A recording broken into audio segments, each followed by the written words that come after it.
El Colegio de Ingenieros de Venezuela y el Fondo de Previsión Social del Colegio de Ingenieros de Venezuela presentan.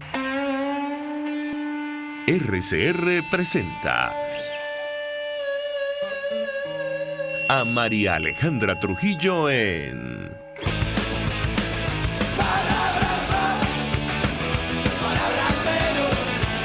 Palabras más, palabras menos.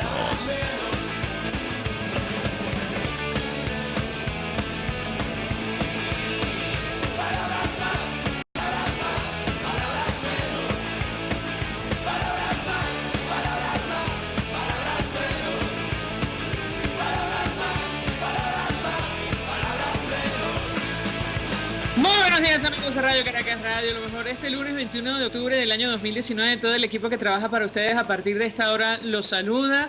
En la producción, Marilia García. En la redacción, Jackson Vargas. En los controles, César Arteaga, quien tendrá el inmenso placer de acompañarles. María Alejandra Trujillo. Saben, ustedes se pueden comunicar desde muy temprano a través de la cuenta en Twitter de la radio, @RCR750. Seguirnos por el Periscope, por internet, en rcr.tv. Y el resto de nuestras plataformas digitales a través de TuneIn y YouTube. Escuchaban ustedes algunos titulares de los diarios de circulación nacional, temas que vamos a debatir durante la mañana de hoy.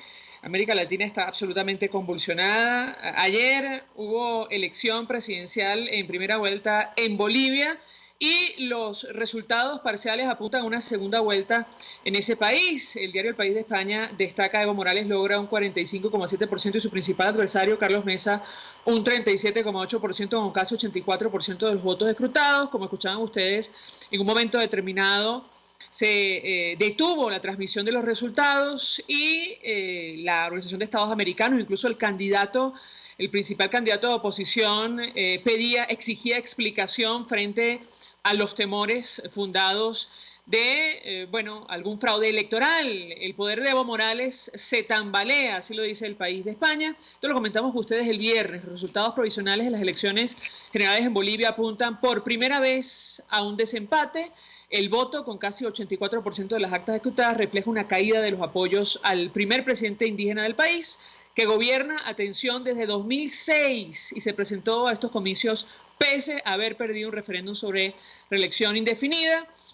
Por cierto, el presidente de Colombia está pidiendo una aclaratoria a la Corte Interamericana de Derechos Humanos sobre este tema de la reelección indefinida, tomando en cuenta, las consecuencias que ha traído sobre todo para nuestra región. Hay que decir que varios candidatos, o al menos uno de ellos, han dicho que van a apoyar a Carlos Mesa de cara a esta segunda vuelta electoral, y los sondeos, le comentábamos el viernes, todo parece indicar, arrojan que podría haber un cambio finalmente en Bolivia, y esto sería, en el caso nuestro, a favor de la democracia, a favor de la Asamblea Nacional. Posible balotaje en Bolivia. Sí, uno de los candidatos descartó dialogar con Evo Morales, y Ortiz anunció su respaldo a Carlos Mesa. En Chile continúa la situación muy tensa.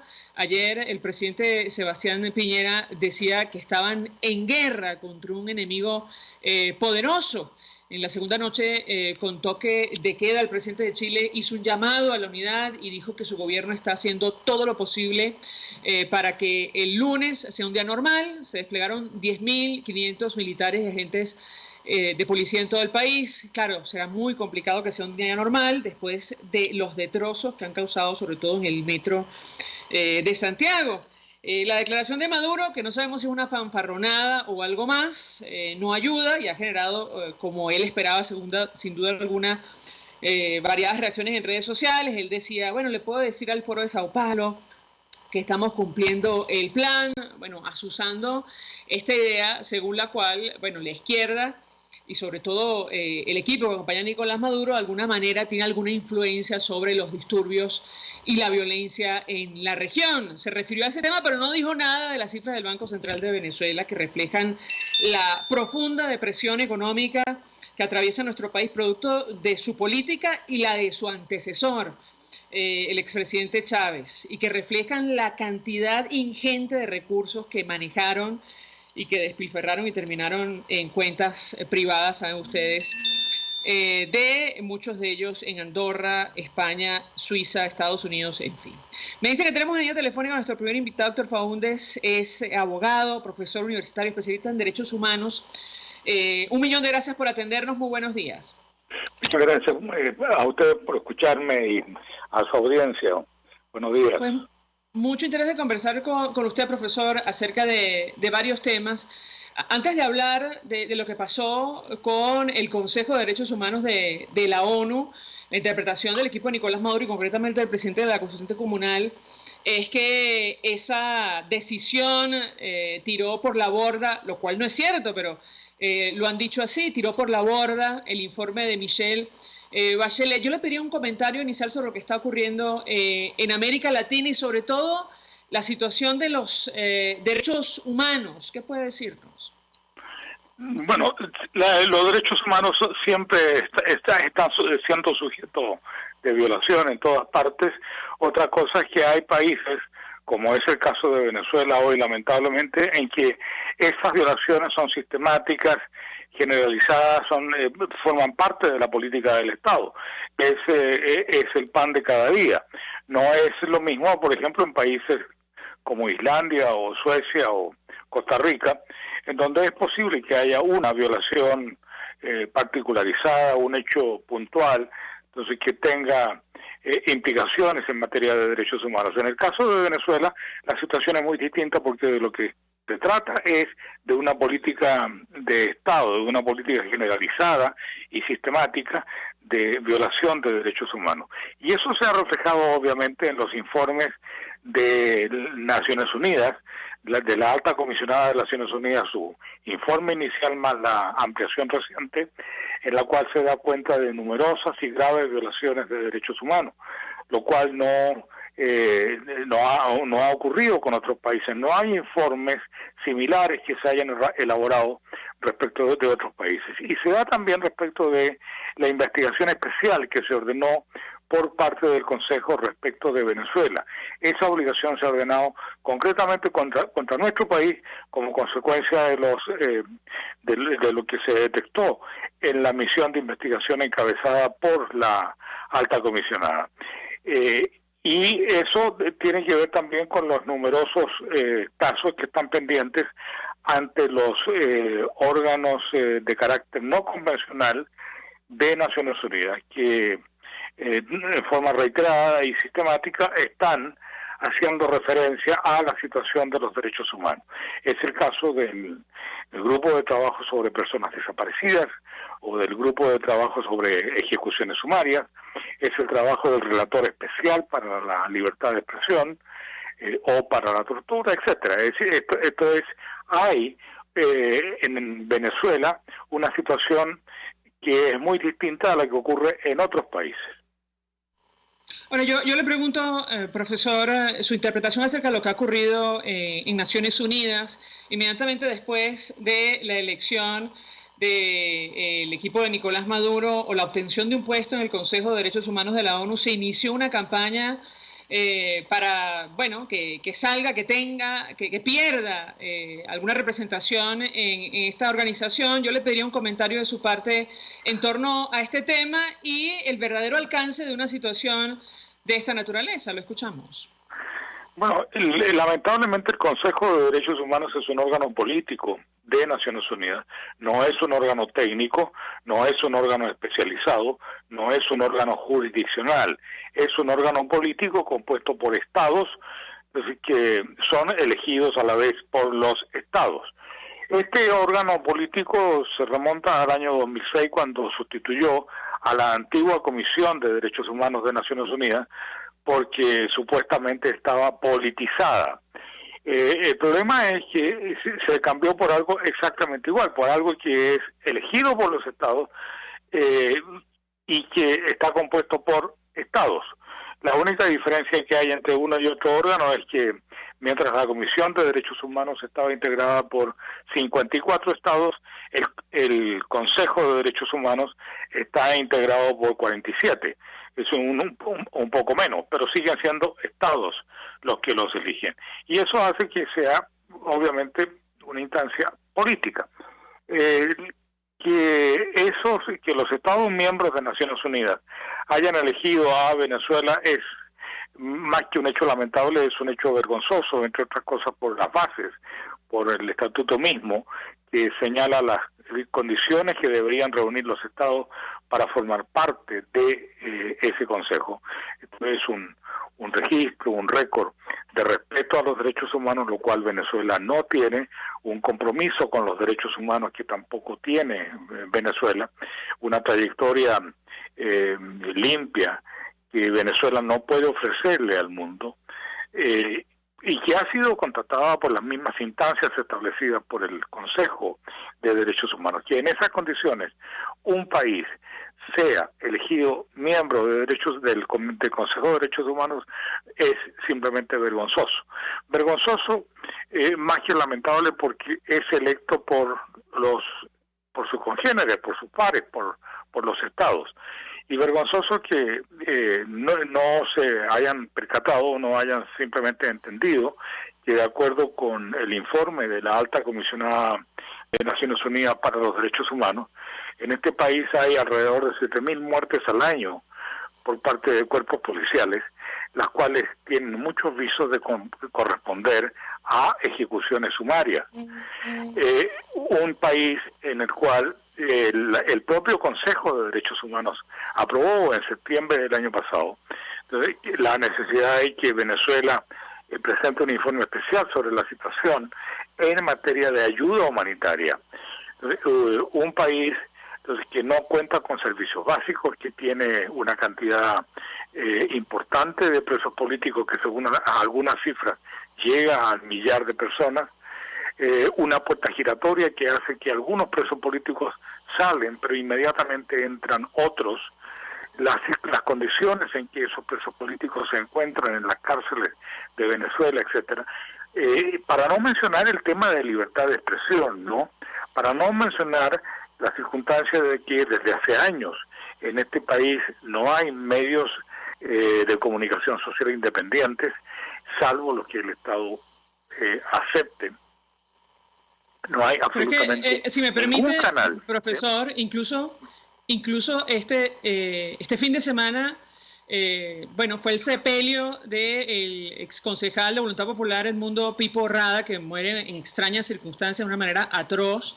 El presidente encargado, Juan Guaidó, ha señalado a las autoridades, al Estado venezolano. Yo le pediría un comentario, porque el hallazgo de su cuerpo coincidió con la decisión de permitir que el equipo de Maduro ocupe un puesto en el Consejo de Derechos Humanos. La pregunta que yo le haría, y es producto de una inquietud que he escuchado, y sobre todo ha sido reflejada en redes sociales, es que a estos más de 100 países que permitieron esta situación no les interesa en absoluto lo que está pasando en nuestro país. Exacto, no tienen ningún interés en qué es lo que pueda haber dicho la alta comisionada previamente, cuáles son los elementos de juicio, las pruebas que se puedan haber aportado ante esa instancia anteriormente, qué es lo que puedan haber contratado sus propias misiones diplomáticas en el país, en el caso de aquellos países que tienen misión diplomática acreditada en Venezuela. Y no solamente la muerte de este concejal, obviamente asesinado y en extrañas circunstancias, sino que también la circunstancia de que no se ha dado una respuesta creíble respecto de las muertes, por ejemplo, del concejal Fernando Albán o de el capitán Acosta Arévalo. No hay ninguna explicación coherente que indique que estas personas no fueron objeto de la violencia física, de la tortura ejercida por parte del Estado. Que en esas circunstancias un país sea electo como miembro del Consejo de Derechos Humanos, simplemente que habla muy mal de Naciones Unidas y del órgano que ha hecho esta elección, y que durante los próximos 3 años va a contar allí con un país que es sistemáticamente denunciado por violaciones de derechos humanos. Finalmente, ¿le ve usted futuro, profesor, a esta iniciativa para conseguir que el equipo de Maduro pierda esta representación del Consejo de Derechos Humanos? Sí, no, yo creo que eso es imposible, no la va a obtener. Es decir, lo que pudiera ser que en la misma silla para la cual fue electa Venezuela y no el régimen de Maduro, pudiera ser que se siente otra gente. Pero la expulsión, la salida del régimen de Maduro del Consejo, eso simplemente no lo veo como factible. Lo que sí es importante es que, a pesar de esto, todos los grupos de trabajo y todos los asesores especiales o secretarios especiales que están realizando algún trabajo en relación con Venezuela, en materia de tortura, de detenciones arbitrarias, de ejecuciones sumarias, de libertad de expresión, etcétera, etcétera, más esta comisión de investigación que se acaba de crear el mes pasado, hace 2 semanas, para investigar qué es lo que está ocurriendo en Venezuela. Todo eso sigue vigente, es decir, siguen adelante las investigaciones para determinar exactamente qué es lo que ocurre en Venezuela. Otra cosa es que, lamentablemente, en el órgano que va a tener que recibir esos informes, va a estar sentado Venezuela. Profesor Héctor Faúndez, gracias, como siempre, por atendernos, acompañarnos estos minutos, especialista en derechos humanos, expresando opinión, análisis acerca de lo ocurrido la semana pasada en el Consejo de Derechos Humanos de Naciones Unidas. Nicolás Maduro obtuvo un puesto, producto del lobby político que se realizó, que no tiene nada que ver con la realidad, y mucho menos con lo que dejó reflejado el informe de la expresidenta Bachelet en torno a la sistemática violación a derechos humanos en nuestro país. Vamos a la pausa, a regreso venimos con más. Usted escucha Palabras Más, Palabras Menos en RCR 750 AM. Puedes seguirnos en nuestras redes sociales. En Twitter, @RCR750, la radio que se ve. Colegas ingenieros, arquitectos y profesionales afines, el CIB, a lo largo de sus 157 años de existencia, siempre ha estado del lado correcto de la historia, defendiendo fervientemente la democracia, el profesionalismo y el desarrollo integral de nuestra querida y amada Venezuela. Y aunque pensemos que la oscuridad nunca se termina, amanece, siempre amanece, porque Dios puede más, siempre puede más. En Arnamar contamos con una muy extensa gama de productos cosméticos de primerísima calidad para el cuidado personal de toda la familia. En Arnamar nos sentimos orgullosos de ofrecer tratamientos especiales para el cabello y para la piel, tanto de adultos como de niños, bajo las más estrictas normas internacionales. Y en Arnamar siempre estamos innovando para satisfacer las exigencias de la calidad de vida de hoy. Arnamar Cosméticos, toda una vida dedicada al cuidado personal de la familia venezolana. Mensaje del ingeniero Kenick Navarro, presidente del FONPRES CIB. Apreciado colega ingeniero, arquitecto y afín, el Fondo de Previsión Social del Colegio de Ingenieros de Venezuela, FONPRES CIB, diseñó para la protección de tu salud el Sistema Integral de Previsión Social. El mismo tiene a tu disposición beneficios de la solvencia, asistencia primaria de salud, el plan de salud con coberturas de acceso VIP, todos estos planes pensando en la protección de tu familia. Para mayor información visita fonprescibe.net.be. Colegio de Ingenieros de Venezuela, construyendo futuro. RCR 750 AM, porque lo bueno une. Todos las piensan, todos las escuchan y María Alejandra Trujillo te las dice. Palabras más, palabras menos. Continuamos, amigos, palabras más, palabras menos, y decimos que América Latina está absolutamente convulsionada, producto de las protestas, pero también de los procesos electorales. Ayer hubo elecciones en Bolivia, la próxima semana, es decir, el domingo próximo, habrá elecciones en Argentina y Uruguay. Nos acompaña el embajador Milos Alcalá, fue embajador de Venezuela en Naciones Unidas, entre otros destinos. Embajador, gracias por atendernos, como siempre, buenos días. Muy buenos días, María Alejandra. Muy contento de estar contigo. Un gusto conversar con usted. Yo le pedí una primera valoración acerca de lo que está ocurriendo en América Latina y esta versión según la cual hay la influencia de factores detrás de las protestas violentas en países como Ecuador, Chile o incluso en Colombia, una versión que ha venido a azuzar el equipo de Nicolás Maduro con distintas declaraciones. ¿Qué puede decirnos? Bueno, mira, aquí se aplica aquel viejo adagio a confesión de parte, relevo de pruebas. En el Foro de São Paulo, reunido en Caracas, después de haber estado golpeado el socialismo del siglo XXI, con la salida de Dilma, con la prisión de Lula, con la pérdida de las elecciones de Kirchner, la salida de Rafael Correa, etcétera, etcétera, etcétera, Bueno, el Foro de Sao Paulo y sus dirigentes estaban golpeados. Paulatinamente, la estrategia impulsada por Cuba y financiada a pesar de las limitaciones enormes económicas por Venezuela, ha generado todo un clima de desestabilización. Eso no es una interpretación utópica, está escrito en blanco y negro en las declaraciones de los que se reunieron en el Foro de Sao Paulo, donde recibieron como héroe a Iván Márquez, como hoy retornado a las guerrillas en el proceso de desestabilización de Colombia. Pero lo mismo sucedió en Ecuador con la estrategia de desestabilización en Bolivia, en Colombia, en Bolivia, en Perú, en Chile.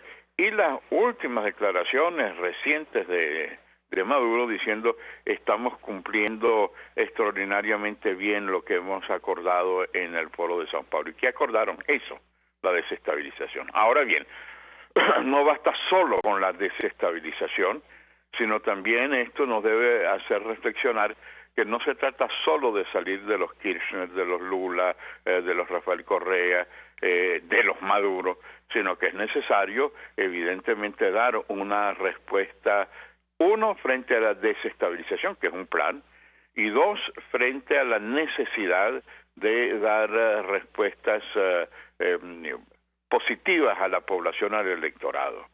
Y así pues vamos a poder consolidar una América Latina de democracia, de derechos humanos y de libertad. Yo no tengo la menor duda de que ese es el camino, pero es un camino difícil.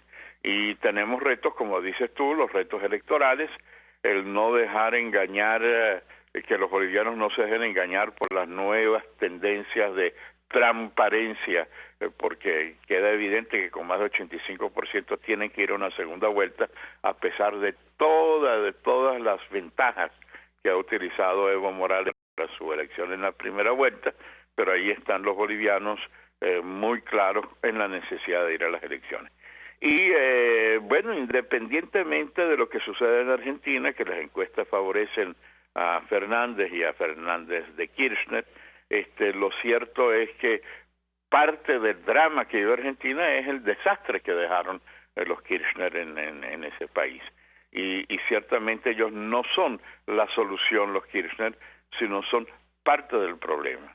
Uruguay también cada vez el descontento es mayor, el Frente Amplio, que es distinto al PSV, sin embargo está confrontando también un gran descontento. Ahora, no es algo automático ni es fácil, y estamos en una etapa en América Latina en donde hay que consolidar, igual que hay una estrategia del Foro de Sao Paulo, hay que consolidar una estrategia democrática de libertades y de desarrollo para los ciudadanos y los electores y los pueblos de América Latina, y yo creo que eso en manos de quien debe estar es en líderes demócratas, pero al mismo tiempo líderes que no representen una especie de complicidad con el pasado, sino una visión de futuro y de esperanza. Ahora, ¿cree usted que este momento de desestabilización, por las razones que sea, por la inconformidad social que han expresado los ciudadanos unido a efectivamente la posible real influencia de factores violentos vinculados con la izquierda o con Nicolás Maduro y otros, ¿cree usted que esto tendrá un impacto en el corto y el mediano plazo para una solución, es decir, para lo que está ocurriendo, la crisis que afecta a Venezuela, o no en lo absoluto, embajador? Bueno, sin lugar a dudas, porque en la medida en que cada vez la fotografía de ese epicentro cubano-venezolano se está clarificando, ya no es solamente el problema en Venezuela de las violaciones de derechos humanos, del colapso económico, del colapso social, del colapso ético que hay, sino que hoy la exportación del modelo a través de la desestabilización está afectado claramente a Colombia, quien denuncia a Venezuela como santuario de las guerrillas, está afectando al Ecuador, como dijo el presidente Lenín Moreno, a través de las acciones que se han identificado. Lo denuncia también en Chile, con la presencia de 60 venezolanos que han sido detenidos en las manifestaciones muchos de ellos armados, algunos con identificación del SEBIN, otros con identificaciones diplomáticas, hecho nunca visto antes en América Latina.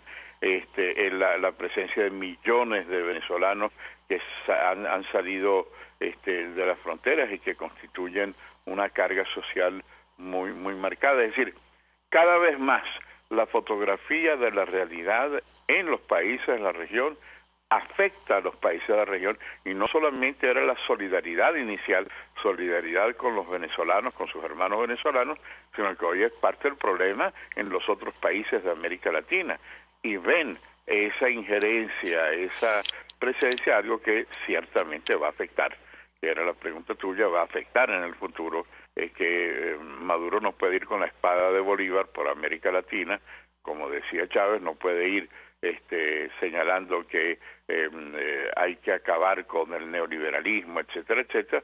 Eso genera un boomerang que va a afectar y está afectando al gobierno de Maduro. Es decir, ¿usted no cree que esta situación retrasa o puede retrasar los planes y medidas que estaban en puerta para presionar por una transición a la democracia en nuestro país? No, sin lugar a duda, esta situación genera varios problemas. Uno de ellos ha generado un clima de caos en América Latina, y toda esa esperanza del retorno a la democracia está empañado precisamente por todos estos efectos, en donde en vez de valorar los principios y valores de la tolerancia, de los proyectos democráticos, del pluralismo, están generando polarizaciones que no ayudan a llevar adelante los principios y los valores, sino más bien la polarización. Eso afecta sin duda alguna. En segundo lugar, toda la campaña y la acción de desestabilización va a afectar toda una marcha de una América Latina hacia no solamente hacia su desarrollo político en democracia, sino eso lo afecta en lo económico y en lo social. Y dentro de ese caos que se ha generado, pues por supuesto que eso lo que puede hacer es tardar o permitir que se permanezca más en el poder, pero eso no es infinito, y yo creo que hay que recordar, en el caso de Europa del Este, los países comunistas, todos los analistas decían que una vez que llegaban al poder era imposible sacar a las dictaduras marxistas. Bueno, y eso se desplomó, pero en una rapidez extraordinaria. Ahora se van a festejar los 30 años de la caída del muro de Berlín, el 9 de noviembre.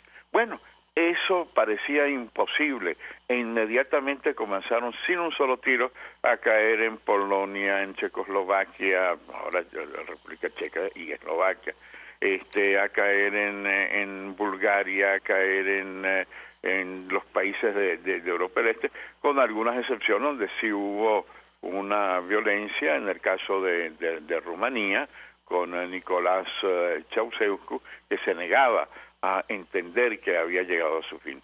Pero eso vino de una rapidez extraordinaria, y yo creo que eso, los que piensan que pueden permanecer de manera eterna el poder, hoy quien está sufriendo los embates a pesar de toda la manipulación que hizo para mantenerse en el poder es Evo Morales.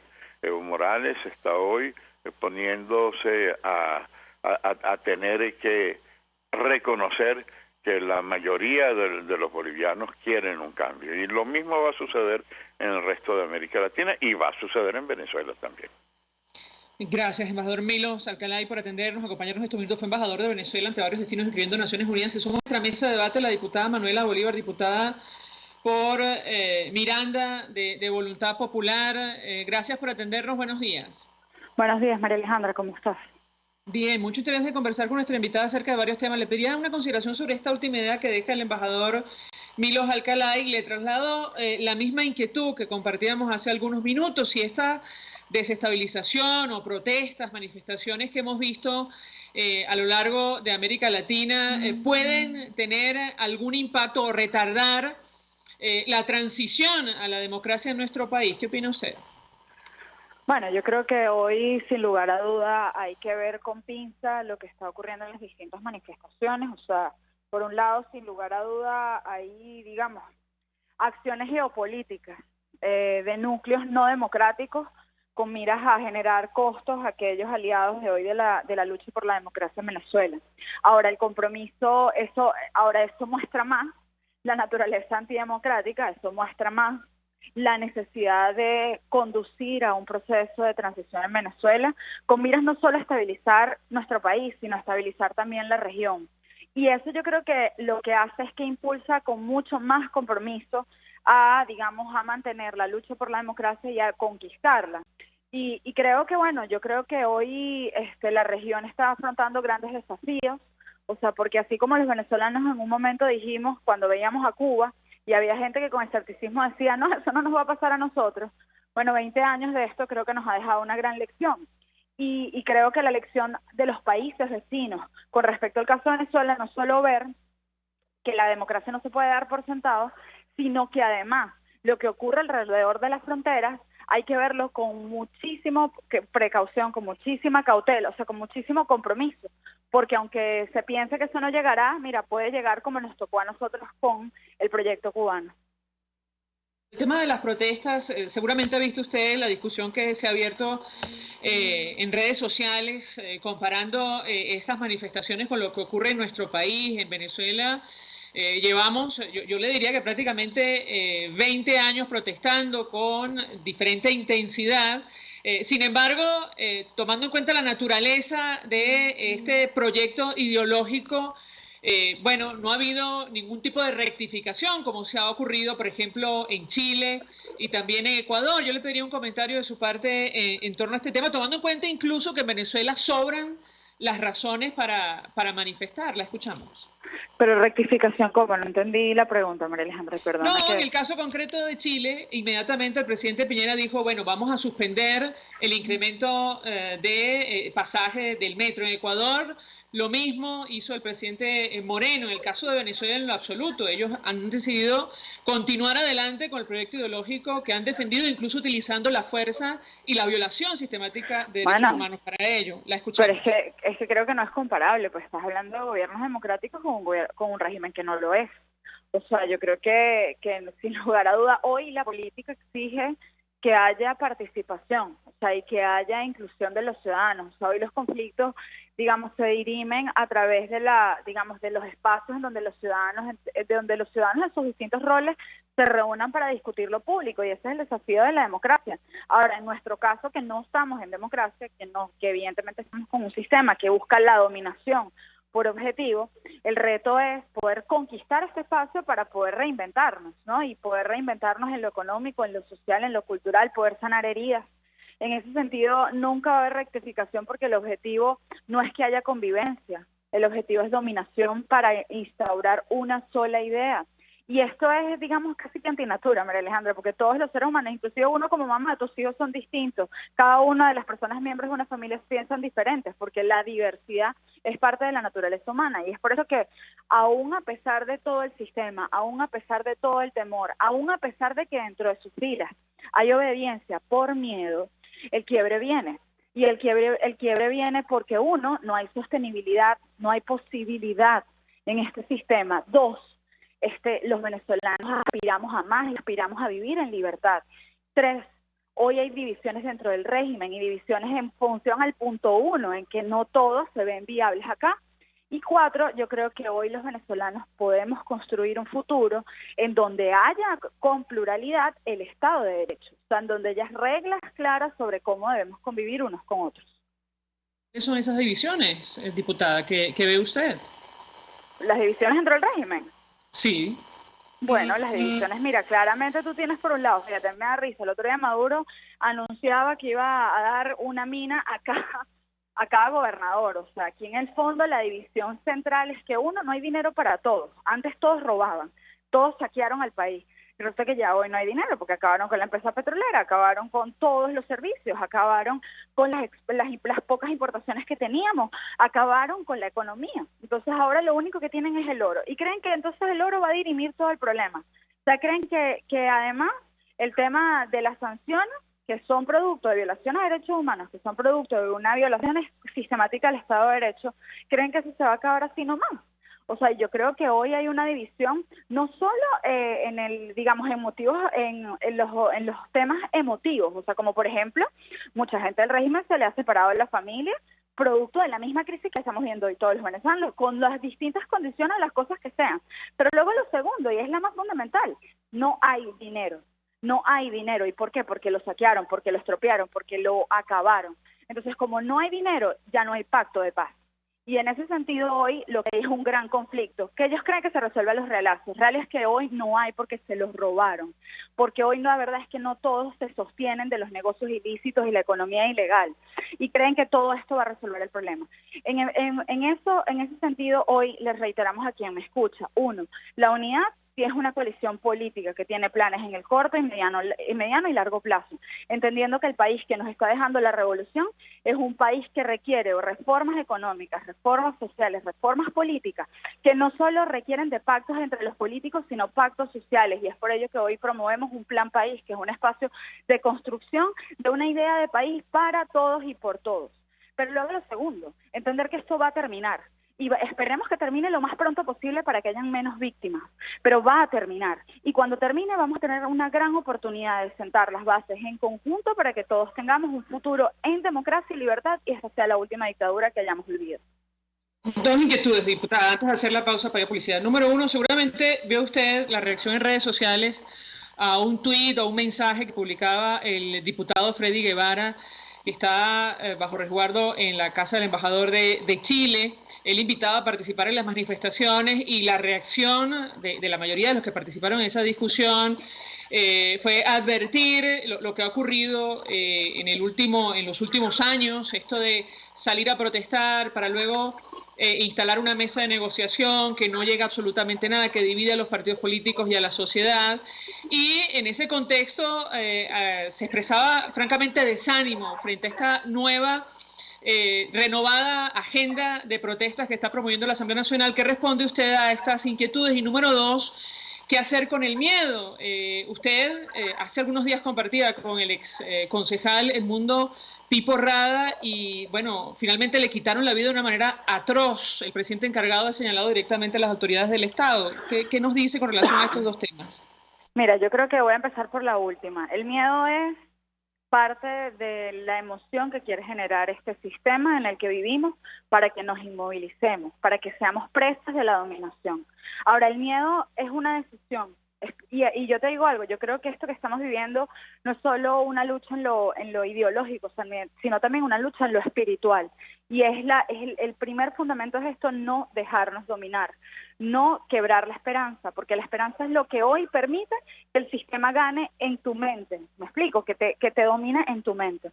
Entonces, el miedo hay que reconocerlo. O sea, el miedo no hay que negarlo, porque somos humanos. Y porque hoy nos preserva el hecho de que queremos vivir y queremos vivir en libertad. Ahora, el miedo no debe paralizarnos, porque primero no estamos solos. No estamos solos ni hacia afuera, pero sobre todo hacia adentro. Hoy somos mayoría. Entonces hay que entender que cuando uno da el paso, no lo está dando uno, sino que lo está dando toda una comunidad, todo un país junto a ti. Y es por eso que hoy es fundamental mantener la protesta. La protesta es presión. Y hoy sabemos que no hay fechas, que no hay tiempos, que no hay horas, pero lo que sí sabemos es que si no hay presión, no hay fractura del sistema. Y la presión no es solo la que viene desde afuera, sino importantísima es la que seamos capaces de hacer nosotros y ejercer nosotros. Entonces es indispensable mantener la movilización para, uno, mostrar que no estamos solos, mostrar la cantidad de gente que somos. Y eso no quiere decir en protestas de grandes multitudes, que las habrá, sino también, por ejemplo, en acciones concretas, simbólicas, en donde mostremos nuestra capacidad, nuestra organicidad, el sistema que hoy configura, que no es solo un liderazgo de un nombre y un apellido, son la gente que asume las tareas cotidianas de mantener la lucha por la democracia. Pero lo segundo, la presión hoy hará, mira, hace algunos días una persona que vivió la caída del muro de Berlín me contaba cómo el día antes ellos ni sabían que eso iba a pasar, ellos pensaban que eso no ocurría. Y en un momento, en una determinada hora, ocurrió un fenómeno que quebró y que separó un gran muro que no solo era el muro real, sino un muro ideológico. Y eso ocurrió, ¿por qué? Porque hubo gente que insistió. Entonces no se puede dejar de desistir. Yo sé que hay escepticismo y hay dudas, y más cuando no hay dudas, cuando uno ha pasado por ser además víctima directa, o sea, que te maten un amigo, como nos han matado a nosotros, y en el caso de Pipo, mi hermano. Pero luego lo segundo, cuando tú ves gente morir por medicinas, cuando ves gente morir por hambre, cuando ves mamás desesperadas porque no tienen cómo darle de comer a sus hijos, entonces no hay opción, no hay camino que seguir. Sigamos, o sea, sigamos, más allá de la duda, que es válida, que la podemos tener, sigamos, porque hoy estamos avanzando. Veamos 4 años atrás y el régimen, la gente no decía ni dictadura en el mundo, reconocían a Maduro, Maduro sentía que era muy señor, ahora Maduro está solo junto con un conjunto sin lugar a dudas de gente ideológica, pero que son la minoría. Hoy hay que continuar, y así como el mundo tiene la lucha por la perdón que le interrumpa, diputada, pero con relación a esto último, lamentablemente no estás del todo solo. Más de 100 países permitieron que ocupara un puesto en el Consejo de Derechos Humanos de Naciones Unidas. No fueron 100 países, fueron menos. Ahora, creo que hoy hay una gran reflexión. Por un lado, los organismos internacionales tienen que establecer protocolos, porque además no fue la primera vez que el Consejo de Derechos Humanos lo preside un país con cuestionables razones para, digamos, en la implementación de los derechos humanos. Tal fue el caso de Cuba y tal fue el caso de otros países. Ahora, hoy la ONU tiene que establecer unos protocolos, porque no cualquiera puede postularse, tiene que haber algún filtro. Y luego lo segundo, hay que hacer un gran esfuerzo en la política internacional dirigida a África y dirigida a los países, digamos, del Caribe y las islas del Caribe, que sin lugar a dudas son países con poblaciones pequeñas, son países cuya relevancia económica no es la del peso, por ejemplo, de países del occidente, pero que hoy en estos espacios en donde lo que importa es simplemente una mayoría, pues cobran mayor fuerza. Y en ese sentido requiere, no solo Venezuela, requieren los países democráticos hacer un gran esfuerzo para que esto no se convierta en una lucha de polarizaciones ideológicas, cuando hoy lo que se plantea en Venezuela no tiene nada que ver con izquierdas o derechas, sino tiene que ver con un elemento central, que exista un Estado de Derecho. Gracias, diputada Manuela Bolívar, por atendernos, acompañarnos estos minutos, como dicen los oyentes. Y lo destacaba del país, bueno, esa candidatura obtuvo 105 votos, ciertamente. Tuvo años preparando esa elección al Consejo de Derechos Humanos, pero es una situación para reflexionar, como decía el profesor Héctor Faúndez, una vergüenza que un régimen que está señalado por la violación sistemática de derechos humanos obtenga el apoyo de 105 países en el mundo para ocupar esa posición. Vamos a la pausa, para eso venimos con más. Estás escuchando Palabras Más, Palabras Menos, por RCR 750 AM. Puedes seguir nuestra programación a través de rcr.tv, la radio que se ve. Mensaje del ingeniero Ramón López, vicepresidente del Colegio de Ingenieros de Venezuela. Apreciado colega ingeniero, arquitecto y profesional afín, el sistema de salud venezolano no presta la atención requerida y la altísima inflación encarece notoriamente este servicio. Es por ello que el Fondo de Previsión Social del CIP te ofrece un servicio de salud seguro, confiable y accesible, con amplia cobertura. Para mayor información visita el portal www.cib.net.be, Colegio de Ingenieros de Venezuela, construyendo futuro. Serovka es una empresa que cuenta con un equipo de físicos, médicos, ingenieros, arquitectos y técnicos que brindan protección y seguridad radiológica a todas las clínicas. Serovka también ofrece capacitación al personal médico, técnico y de enfermería, así como la divulgación científica a pacientes sobre radioterapia, medicina nuclear y radiodiagnóstico. www.serovka.com y en las redes @Serovka. Serovka, empresa líder en protección radiológica con cobertura en toda Venezuela, América Latina y el Caribe. Mensaje del ingeniero José Peraza, tesorero del FOMPRES CIB. Estimado colega ingeniero, arquitecto y profesional afín, el Colegio de Ingenieros de Venezuela y el Fondo de Previsión Social, preocupado por la salud de tu familia, ha diseñado un sistema de salud integral que coloca a tu disposición y que contiene asistencia primaria de salud, ambulancia, hospitalización, cirugía, oftalmología, dermatología, fisioterapia, psicología, odontología, farmacia y funerario. Para mayor información, visítanos a nuestros portales cib.net.be, fomprescib.net.be, Colegio de Ingenieros de Venezuela, construyendo futuro. RCR 750 AM. Porque lo bueno une. Información, opinión, contraste. María Alejandra Trujillo está en Palabras Más, Palabras Menos. Continuamos, amigos. Palabras más, palabras menos. Se suma a nuestra mesa de debate Rafael Uzcategui, coordinador de PROVEA, el Programa Venezolano de Educación y Acción. Como siempre, gracias por atendernos. Muy buenos días. Buenos días, María Alejandra. Gracias por el contacto y saludos a tu audiencia. Mucho interés de conocer la opinión de nuestro invitado acerca de lo ocurrido con el Consejo de Derechos Humanos de Naciones Unidas. Comentábamos la semana pasada que la palabra que más se repetía en el caso concreto de ONG, diplomáticos venezolanos, incluso familiares de víctimas en nuestro país, era vergüenza. No sé si él comparte, digamos, ese sentimiento frente a lo que ha ocurrido en esta organización. Lo escuchamos. Sí, efectivamente nosotros también compartimos ese sentimiento de bochorno frente a lo que debería ser un organismo que debería privilegiar la protección de las personas en las diferentes partes del mundo. Sin embargo, dentro de, y no ha sido solamente ahora, sino a través en sus años de su corta historia, también otros estados que tienen serios señalamientos en materia de derechos humanos han formado parte de este organismo. Son las cosas que hay que revisar en la diplomacia internacional para que te pueda activar de manera mucho más expedita y rápida los mecanismos de protección. Sin embargo, también quiero decir que el gobierno está simulando fortaleza. Esto no impide el resto de los mecanismos de protección que ya están siendo activados. Es un organismo que va a tomar decisiones por mayoría calificada, y hay que reiterar que Venezuela fue el estado de los que fueron seleccionados por el Consejo de Derechos Humanos que menos votos recibió, a pesar de la tardía postulación de Costa Rica. Recibió una cantidad importante de adhesiones.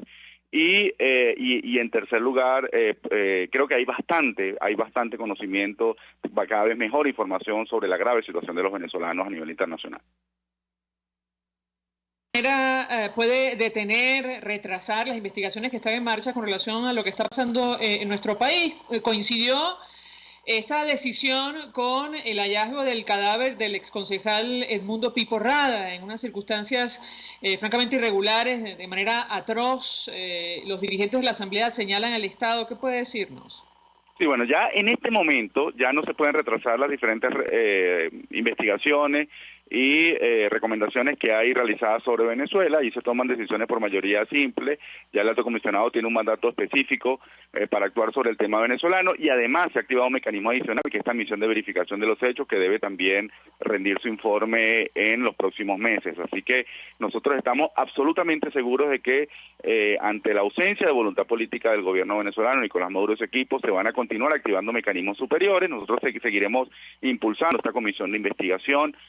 Así que, bueno, independientemente del lobby, muy asesorado por el gobierno cubano que pueda hacer el gobierno venezolano, ya estamos en un nivel donde esos mecanismos ya van a continuar actuando sobre nuestro país. Finalmente, yo le preguntaría a nuestro invitado, ¿existe una fecha para que esta misión de investigación arribe a Venezuela o no de momento?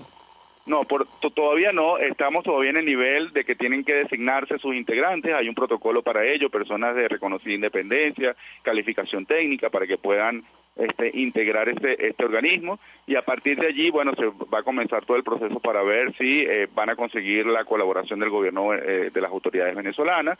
Pero independientemente de que eso no ocurra, esa misión de verificación de los hechos va a poder realizar su labor, va a poder realizar su informe, conseguir testimonio, y ya las organizaciones de derechos humanos estamos sistematizando toda la información para entregarle a esta instancia.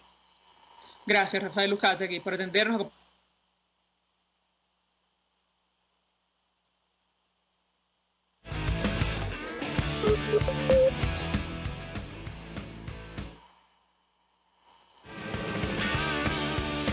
Escuchas a María Alejandra Trujillo en Palabras Más, Palabras Menos, por RCR 750 AM. Sintonícenos a través de Periscope, @RCR750, la radio que se ve. Colegas ingenieros, arquitectos y profesionales afines, el CIB, a lo largo de sus 157 años de existencia, siempre ha estado del lado correcto de la historia, defendiendo fervientemente la democracia, el profesionalismo y el desarrollo integral de nuestra querida y amada Venezuela. Y aunque pensemos que la oscuridad nunca se termina, amanece siempre amanece, porque Dios puede más, siempre puede más. En Global Therap, Centro de Rehabilitación Física, aplicamos tratamientos personalizados para todas las edades con equipos de última tecnología que te aseguran una rápida recuperación. Atendemos esguinces, fracturas, lesiones deportivas, desgarros musculares y lesiones de rodilla. Búscanos en el Centro Comercial Multiplaza Paraíso, nivel empresarial 2. Teléfono 0212-461-9370. Global Therap y despídete del dolor. Mensaje del ingeniero Kenick Navarro, presidente del FOMPRES CIB. Apreciado colega ingeniero, arquitecto y afín, el Fondo de Previsión Social del Colegio de Ingenieros de Venezuela, FOMPRES CIB, diseñó para la protección de tu salud el Sistema Integral de Previsión Social. El mismo tiene a tu disposición beneficios de la solvencia, asistencia primaria de salud, el plan de salud con coberturas de acceso VIP, todos estos planes pensando en la protección de tu familia. Para mayor información visita fomprescib.net.be. Colegio de Ingenieros de Venezuela, construyendo futuro. Se dicen, se ocultan, se piensan, se descubren. Palabras más, palabras menos. Con María Alejandra Trujillo. Continuamos, amigos. Palabras más, palabras menos. Cerramos con una buena noticia, aunque ustedes no lo crean, en medio del caos que atraviesa nuestro país. Y se trata del histórico batazo de José Altuve, venezolano, que mandó a los Astros de Houston a la Serie Mundial. Tomó nota del diario Marca. El pequeño gigante apareció en el momento clave. José Altuve se paró en el plato entre Aroldis Chapman con el duelo entre Astros y Yankees empatados, y se voló la barda para generar la alegría más esperada del año para los aficionados que estaban presentes en el Minute Maid Park. La verdad, qué alegría le ha regalado a Venezuela este pequeño gigante, como lo llama la prensa deportiva. Con esta información nosotros nos despedimos y lo hacemos a nombre de Jaime Nestares, de la Dirección General de la Estación, en la Gerencia de Información, Uli Chacaya, en la producción, Marilia García, en la redacción, Jackson Vargas, en los controles, César Arteaga, quien tuvo el inmenso placer de acompañarles, María Alejandra Trujillo. El Colegio de Ingenieros de Venezuela y el Fondo de Previsión Social del Colegio de Ingenieros de Venezuela presentaron. RCR presentó Palabras más, palabras menos. RCR 750 AM.